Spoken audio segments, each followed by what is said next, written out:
ปลานิลครับปลานิลเดี๋ยวไซส์สวยๆเลยครับโอ้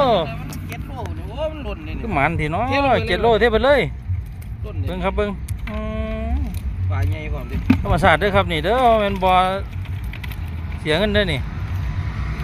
เต็มออกได้หมดไม่ต้องชั่งเต็มพอดีครับเหลือกันไหน